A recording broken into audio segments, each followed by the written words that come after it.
Chapter 10. Peyton. I might have stood there for hours, gawking at the banner displaying my name in the giant letters, if not for the mass of people gawking at me. They chose me. Or, in other words, they chose me to die. And all because I saved that prick of a prince. A tap on my shoulder. What the frick? A tap on my shoulder shakes me from my stupor. Hey, yo, a tap on my shoulder shake me from my stupor. Anyway. Slowly to face the Imperial. He's young. My eyes flick between his messy red hair and his brown eyes, boring into mine, completely unbothered by my obvious disdain for his kind. He offers me a small, shy smile. Unsettling. In all my years, I had never met a kind of Imperial. I had never met a kind Imperial, and I doubt he's the exception. You're Peyton Gray, correct? He gestures with a sigh. He gestures to the sign above us with a wave of his hand. Who wants to know? I blurt. He rubs the back of his neck. The king? I'm here to escort you to the palace, where you're going to be staying there until the trials are over. The unspoken word hangs in the air between us, or until you die. Now? Right now? I hate how high and breathless my voice sounds, but I can't stop the panic rising my throat. But the trials, they don't begin for another 2 weeks. He almost looks apologetic, and I hate it. The contestants always head to the palace 2 weeks in advance for training, interviews, and of course, the first ball. Oh, how could I forget how showy the trials are? His head whips around, red hair rippling like flames as he searches to see if there's anyone watching. Then he leans in slightly, his next words a murmur. I can only give you about 5 minutes or so before we have to leave. I don't hesitate before bounding down the street as fast as my legs can carry me. Adina. I skid to a stop in the front of our little alley and swallow the lump in my throat at the sight of her tucked behind the fort, humming while she sews. I take it all in as I stride towards her. Every piece of garbage was scavenged together to keep us warm at night. Every scrap of clothing piled beside her as she works. Every curly piece of hair escaping the messy bun at the nape of her neck.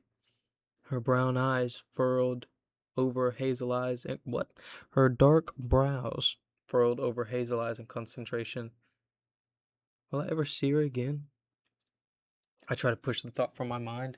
As I sink to the ground and pull her into a crushing hug, she gasps in surprise before quickly discarding her work and squeezing me tight. Happy to see you too. She laughs into my hair and pulls away, concerned by my sudden show of affection. Are you okay? I meet her eyes, memorizing the specks of gold flecking from them. I'm leaving, eh? What? The look on her face is equally scared and skeptical. They're sending me into the trials. The people want me there, apparently. I'm rambling. For entertainment purposes, of course. I offer her a weak smile, but nothing can stop the look of horror spreading across her face. She brings a soft brown hand to her mouth as she breathes. Oh, Pay. She trails off, not knowing what to say, what to do. But you don't have an ability. It's gonna be alright, I say, trying to convince her as well as myself. Don't you dare say you'll be fine. She huffs in anger, temporarily swallows her fear. Pay, the trials are deadly enough, but if they find out what you aren't, they will kill me. I finish for her. I know. The fear floods back into Adina's eyes, crashing into her so hard I worry she may crumble. A sad, small smile lifts from my lips as I take her in. I'm leaving the one person who knows me, the only person I can truly trust. She's been a constant in my life, an anchor that I will be drifting without. But this is for the best. It's safer for her without me here. I can do this, I say softly. I was made to do this. Adina nods numbly, knowing this already. Knowing how my father began training me when it became apparent to him that his little girl was an ordinary that was doomed for death. She knows how at the age of 5 my life changed before it had even begun.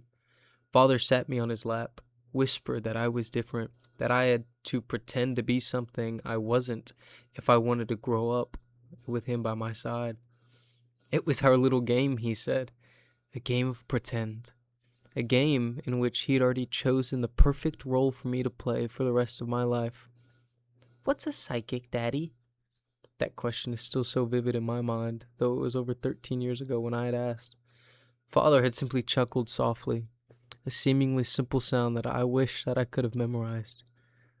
A psychic, Beatty, is a fancy word for someone who's observant, a power that can be faked with years of practice, something you don't have to be gifted with, but a skill that you can learn. At that, he bopped the tip of my nose with his finger. And I'm gonna teach you. That way, we can always be together. If only death had any regard for promises. I'm suddenly pulled into another suffocating hug. Come home to me, Pay. Please. Adina's voice is muffled against my hair. You're all I have left, you know. I wish more than anything that those words weren't so terrifyingly true. When Anita's mother fell ill, it was likely my father who had treated her. Healers are uncommon around the slums, and the people needed him as much as they loved him. But even the elites have their limits, when it seems death knows no bounds. And since Adina never knew her father, he could have been the hazel-eyed merchant I'd robbed yesterday morning for all that we know. A pained laugh slips past my lips. And you're all that I have left, eh? Good. She sniffs and pulls back to look at me. Then you better find a way to make it back to me. If anyone from around here can make it out of those bloody trials, it's you. The look she gives me is defiantly determined. At worst, you'll lose and come home. At best, you'll win the damn thing. I huff out a laugh. That's absurd and thought. I'll try my best for you, eh? After swallowing the lump in my throat, I add, I'll visit you. I promise. I'll find a way. I'll walk if I have to. She smiles, giving me one final hug before waving as I head down the alley. Standing to her feet behind the fort, she shouts, This is not a goodbye. It's only a way to say bye until I see you. It's the same cheesy line that she said for years, and yet, for the first time, it sounded like a goodbye. You're my favorite person, eh? I call back to her, voice breaking without permission. And you're mine, Pay. Smiling, I finally tear my eyes from her and I begin hurrying down Loot, considering running away from the Imperial, the trials, everything. But the reckless thought is gone as quickly as my feet are pounding against the cobblestone. I'll be hunted down and killed if I run. At least with the trials, I'll have a fighting chance of survival. Sort of. Panting, I make it back to the Imperial, who has now joined a small girl assessing me timidly. Ready to go? He says, looking between the two of us. I humor him by nodding, despite having no choice in the matter. We head down, Loot in silence, passing crowds of people as we walk, all clapping and shouting their congratulations at us. As we near the end of the long street, I see a dark coach awaiting, paired with an Imperial atop of the driver's bench, with a white uniform nearly blinding the sun. Our red-headed Imperial opens the door before us, too, joins the guard on the bench. The girl scrambles in and I follow, peeking my head out the door for one last look at Loot Alley before the coach seals me inside, separating me from my former life. Cushioned black seats await us, and I'm almost too busy admiring the fanciest thing I had ever seen to notice the boy sitting across from us. His brown hair is neatly styled to one head, just above his dark green eyes that are currently pinned on me. By the condition of his clothing, I can tell that he comes from a nicer area of the slums and likely falls into defensive tier or of the elites. The coach lurches forward. I cling to the wall. I already don't like small spaces, let alone small places that move. I steady my breathing, forcing myself to calm down before I look back at the bored boy. Hey, I said, trying to ease the tension. I'm Pay. I know who you are. He cuts me off immediately, deciding that staring out of the window is far more interesting than our conversation. You're the girl that saved Prince Kai. His tone suggests that this is not, in fact, precisely what happened, as if dozens of people didn't see it happen. I open my mouth, allowing words to spew out before I can think better of them. Correct, and clearly, you don't have a reputation or I would have heard of you by now. His eyes snap to mine, nostrils flaring. I'm Ace. Ace Elway. He says as proudly, straightening the collar of his shirt as he continues. I'm an illusionist. Rare. That's why I'm here. His smile is as cold as his eyes. And I'm gonna need those 20,000 shillings to finally get me out of these slums. So I'm sure I'll be making quite the reputation for myself soon enough. I've never encountered an illusionist, but I've heard about them enough to know that he's dangerous, even as a defensive. And who are you? Oh, and who are you? He asks the girl beside me. What can you do? She glances between the two of us, looking as if she wants to disappear. And I almost laugh when she does. She's there 1 second and gone the next. I stare at the empty seat beside me before her form reappears, materializing in a matter of moments. Oh, a veil. I'm Hera, she says shyly. Her deep brown eyes meet mine as she brushes a strand of silky black hair behind her ear. Something about the action seemed vaguely familiar, making me wonder if she's one of the popular veils that perform Street on the Magic. I'm Payton, I say over the rumbling of the coach rolling over the uneven cobblestones. What's your power? She asks curiously.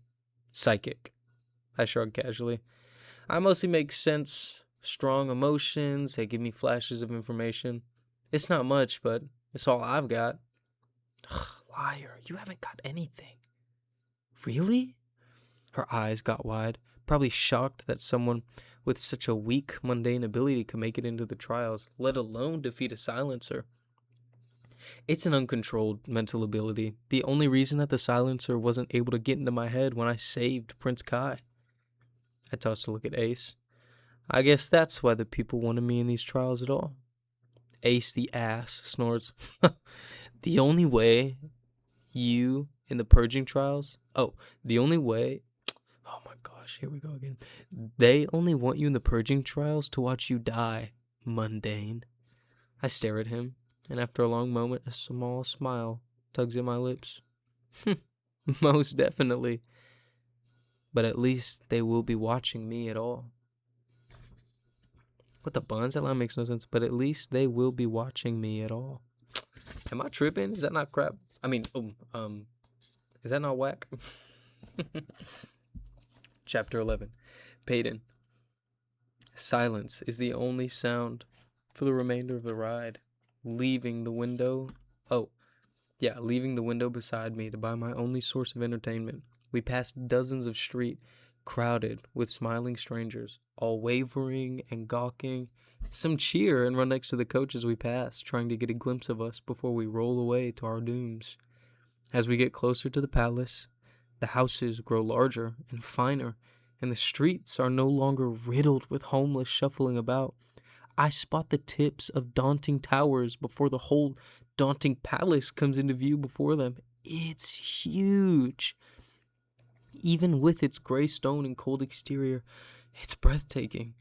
Grassy hills and vibrant gardens filled with brightly colored flowers I didn't even know existed surrounded the castle walls, softening the intimidating structure. I hear the clopping of hooves hammering against the smooth stone as we head into the courtyard, passing a large fountain residing in the center with white statues scattered around its perimeter. When the coach finally slows to a stop, I peek through the window to see a large stone staircase leading into the palace, surrounded by beds of flowers. The Imperials hop from their cushioned perch onto the doors to the coach, allowing warm sunlight to pour into the small compartment. I practically tumble out in a hurry to escape the cramped coach and the company inside. Once my feet are on solid ground again and swallowed by open air, I take a deep breath, inhaling the sweet scent of flower and sunshines. The other two stumbled out and stand beside me, both wide-eyed and staring. A voice startles us from our gawking when the red-haired Imperial clears his throat and says, "Follow me." We file up the stone walls behind him, passing dozens of Imperials lining the staircase. When we reached the top, 2 more guards stepped out and joined the red-headed, leading us before walking through the giant doors. If the outside was beautiful, it pales in comparison to this. Every wall is ornately decorated with glittering paintings and intricate moldings that climb up the walls and cling to the ceilings. Everything is dazzlingly white, with the occasional pop of emerald that dots the hallways we trudge down, showcasing Ilia's kingdom color. I'm too mesmerized by the sheer size and beauty of this place to even realize that the redhead is speaking to the 3 of us. Rooms are this way in the east wing of the palace. He gestures to the many hallways that I'm assuming are filled with equally embellished rooms. He suddenly spins on his heel and turns to face us, forcing me to skid to a stop before I nearly crash into his chest. The next 2 weeks will consist of training, meeting the other contestants, interviews, and the first ball. And every week between each trial will follow the same routine. An Imperial will be assigned to you for the remainder of your stay here, and they will escort you to and from anywhere you need to be until you are acquainted with the castle. One of the Imperials standing behind us moves beside Hera, while the other takes his place next to Ace. Well, the young Imperial claps his hand in front of him with a sigh. We'll show you to your rooms and let you get situated. When Hera and Ace have rounded the corner at the end of the hall, I turn to my personal Imperial. So you'll be keeping an eye on me then? Lucky me. He chucks and turns around, motioning for me to follow. I'm Lenny, by the way. I never thought I'd say this to an Imperial, but it's nice to meet you, Lenny. Clamping my mouth shut before anything else I shouldn't be saying spews out, I pick up my pace and try to catch him with his long strides. Yeah, well, I don't blame you. Most Imperials can be... He rubs the back of his neck, searching for the right word. Pigs? I mutter before I can think better of it. He cuts off his laugh with a quick cleansing of the throat. Yeah, they have me do a lot of talking around here. I guess I'm not as intimidating. I swiftly look him up and down, unable to help but agree. His messy red hair combed with an explosion of freckles splattering out from under his mask diminish any hope of looking threatening. He stops in front of a door near the end of a long hallway before pushing it open and gesturing inside. I bite my tongue to keep from gasping at the sight of the most beautiful room I've ever seen, filled with bookcakes, a dainty vanity, a writing desk, and a bed. An enormous bed. After sleeping on jagged cobblestones for 5 years, the thought of getting to sleep on that is overwhelming. I blink in amazement as I finally take my step inside. The carpet is plush beneath my feet, and I spin to see a bathroom peeking out behind a door to the left. I stride toward it, fighting my smile when I see a pristine porcelain bathtub sitting atop golden legs. Ugh, hot running water. An equally shining toilet. There's a bug on my ew. Anyway, I just killed a bug. You're welcome for that. An equally... Where am I? I stride toward it, fighting my smile when I see a pristine porcelain bathtub, hot running water. An equally shining toilet and sink sit on the white marble floor to complete the set. I slowly step out of the bathroom, still staring at the bedroom before me, and out of the corner of my eye I can see Lenny watching me, amused by my awe. I hope you find your room to be satisfactory. Oh, it'll have to do, I suppose. I plop onto the bed as I say it, sarcasm dripping from the words. Well, I'll let you get comfortable, seeing that you'll be spending a lot of time in here, he says, turning to step out the door. What do you mean by that? He rubs his hands over the back of his neck again, with a sigh. You'll find out soon enough. Lenny was right to tell me to be comfortable. I've been trapped in this room for 2 days. It's become my personal gilded cage, locking me in with luxuries. The guards stationed outside my door don't deem me important enough to grumble more than a few words about following orders and keeping me confined to my room. So I've scoured every inch of the chamber, occupying myself by thumbing through books, soaking in hot baths, devouring delicious meals. And yet, I've never felt more anxious. The inside of my cheek is sore, the result of incessant biting in an attempt to calm my nerves. And despite sleeping in a soft bed for the first time in years, I'm restless. I haven't spoken to anyone since the first day here. Haven't even been told what the hell is going on. I've been left to pace the padded floor, worrying over who my opponents are and what they can do. Ugh, mind games, that's what this is. The king likely finds this comical, loves the idea of an anxious, restless, and trapped in our rooms until he says otherwise. This is meant to set us on edge, and it's meant to make us antsy. A knock at the door has me pausing my pacing. Lenny's head peeks around the doorframe, a sheepish grin on his face. So, how are you, Peyton? I blink at him. How am I? How am I?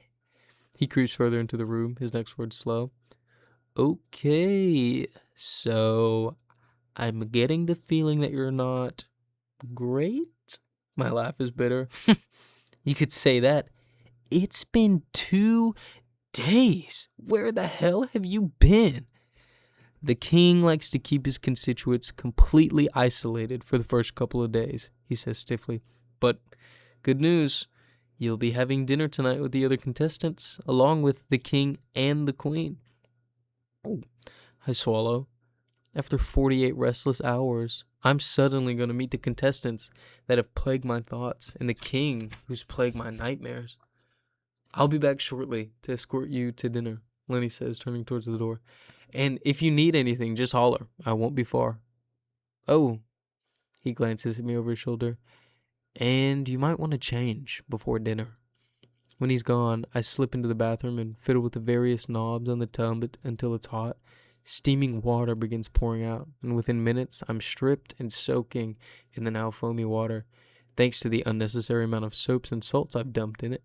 I scrub my hair and my body vigorously, leaving my skin red and refreshed. I haven't felt so clean in years. My mind wanders to many worries, the warm water doing little to soothe me.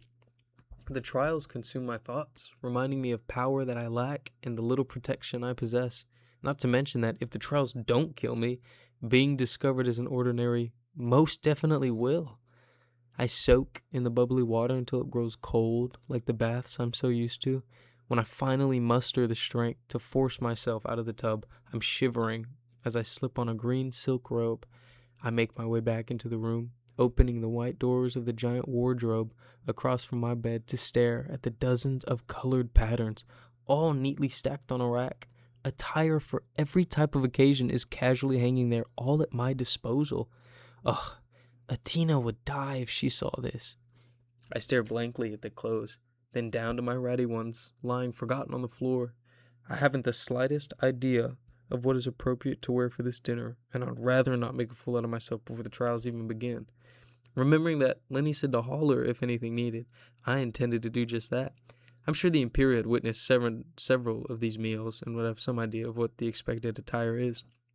I stride to the door, wrench it open. Looking down as I tighten the tie of my robe, I do in fact holler, Lenny, what the hell am I supposed to wear? And then I look up. My eyes meet wide, bright green ones. I've never seen the man standing in front of me. I would have remembered. His messy, dirty blonde hair looks slightly damp, as if he too just got out of the bath. He has simultaneously strong yet delicate features, with his straight nose and his soft lips, his hand raised, still posed to knock at my door. He recovers faster than I do. Wardrobe problems? His mouth twists into a playful grin as something that seems so familiar and yet not at all. Clearly, I say with a small smile. His eyes quickly sweep over me, and then do I remember I am wearing only a robe? I pull it tighter around myself, fighting my blush. He clears his throat. Well, no need to worry. Your maid, Ellie, will soon be here to help you dress and prepare for dinner. He speaks with an air of authority. Let me do that back. Well, no need to worry. Your maid, Ellie, will soon be here to help you dress and prepare for dinner. He speaks with an air of authority, as if he's used to giving orders. Despite his plain clothes, slim black trousers, and a tighter green shirt that shows off his lean figure, I know right away that this is no servant. A contestant? At the thought of having a maid wait on me, I quickly say, that won't be necessary. I can take care of myself, thank you. His gaze travels from my still dripping and tangled hair to the silk robe that I clutch. Clearly, he says, mimicking my response to him only moments ago with that oddly familiar grin on his face. I look down at myself and nearly laugh. Okay, perhaps a maid will be necessary after all. He laughs softly before gesturing to the room behind me. I just stopped by to see if everything was adequate. I'm finding myself almost laughing once again. If this is adequate, I can't even imagine what is to be considered exquisite around here. His eyes search mine. Then, remind me to show you the garden sometime. He offers me a nod. I'm looking forward to seeing you at dinner, Peyton. I blink at him. Strange, I say slowly. I don't remember telling you my name. Oh, you didn't need to. The crooked grin is teasing his lips once again. I make it my business to know all the pretty girls who saved my little brothers. Plague, I'm Kit, by the way. He flashes me a grin before turning to stride down the hallway, leaving me shocked and staring. Prince Kit? As in future King of Ilia Kit? What is it with me and running into royals? I've never seen the future king before, and I've definitely never thought I'd meet him in a robe. He's the heir to the throne, the next ruler who's ready to follow his vile father's footsteps. Between him and his brother, that's why that smile looked so familiar. I've seen a variation of it on the prince's face through Kit's, though Kit's was bright and boyish, while Kai's was cockier and colder. I watch as a small dark-haired girl shyly steps up to my room, timid smile tipping her lips. Good morning, miss. I'll be your maid while you're here at the palace, and I'll assist you with anything that you may need. Her voice is soft and delicate, but rehearsed words are steady. Please, call me Peyton. She looks at me warily, but I press on. Please, a couple days ago, I was sleeping in some garbage, so trust me when I say you shouldn't call me miss. She fights a laugh, nodding in slow agreement. Great. I sigh. Now that that's settled, can you help me figure out what it is that I'm supposed to even wear tonight? She smiles shyly at me, looking relieved. That, I think I can help with. We spend the next half hour filtering through outfits, settling on something relatively plain by the palace standards, though it's still the nicest thing that I've ever worn. With half the wardrobe emptied on the floor, we decided on a pair of shiny black leggings paired with silky dark green blouse. It's relatively low with dropping sleeves, and I already know that it will be accidentally dipped in food. I slip a small dagger into the back band of my pants, and a flat blade against my back is cool and comforting. After lacing up high boots, Ellie motions me over to the vanity, where she begins playing with my hair, trying to make the damp mop look presentable. She clears her throat and tries again. So, Peyton, she emphasizes my name with a small smile. Do you have any idea of what the trials will be like? Not a clue. I give her a pleading smile through the mirror. I was hoping that you would, though, seeing I'm sure you overhear a lot in the palace. Her next words are little more than a murmur. All I know is that this year is supposed to be different. Different? In what way? She shrugs, fistful of hair gasped in her hands. I don't know. Just different, somehow. I struggle to see how a trial could be different, seeing that each one is as bloody and brutal as the last. But the little information makes me feel even more unprepared for what's finna come. I try not to dwell on it, on the uneasy curling in my gut. Ellie soon gives up on my hair with a huff, deciding to let it limply lie down my back. She then adds powder to my face before smearing a bit of black onto my lashes. There, she says, studying me. No more looking like you slept in garbage. I snort. Plagues, aren't you coming out of your shell? She reddens a bit before a knock on the door has her scurrying up to answer it. Lenny looks down at her and smiles, only causing her flush to deepen. Ready to go, Peyton? He drags his eyes from Ellie to meet mine. When I meet him in the hallway, we begin our walk down the intricate decorated hallways. As we zigzag through the maze that is the castle, I try my best to make a mental map of the layout. One left, two rights, another left. We're soon back in the large entry hallway that stretches to even larger doors than we had first entered through 2 days ago. Lenny leads me to another pair of floor-to-ceiling doors and a little further down the wide corridor as he murmurs, "The throne room. This is where you will be having your meals with the other contestants." Before I have a chance to spout off questions, he nods to the guards standing nearby, silently ordering them to push open the looming door. At first, no one seems to notice me. They're all sitting around a long wooden table, and at the center of the marble floor, so at odds with the delicate beauty of the throne room. As for the elites surrounding it, they talk comfortably to one another, seeing that many of them likely grew up together. I take a deep breath and begin walking slowly towards the table. 8 pair of eyes flicker in my direction, looking me up and down as I make my way over to them. Of course, I'm the last one to show up. I pull out a chair at the end of the table next to Ace, reluctant to sit beside him, but relieved to be seated so everyone could stop staring at me. Except that they don't. I feel their gazes and look up, unable to stop words from tumbling out of my mouth. "So what's for dinner?" I let out a sigh of relief when the girl sitting at the other end of Ace snorts and leans over the table looking at me. Her bob and wine-red hair shines in the late afternoon, snuggling the sunlight that streams through the window, competing with shiny silver hoop in her nose. "I keep asking the same question." Her eyes, honey, seem to glitter with mischief. "I'm Andy." "Peyton," I say, offering a small smile. "Well, if we're making introductions," a deep voice carries from the other end of the table, "I'm Braxton." I look up to see a huge, dark-skinned boy tipping his head towards me. Brawny. I nod at him and a higher male voice calls out, "I'm Jax."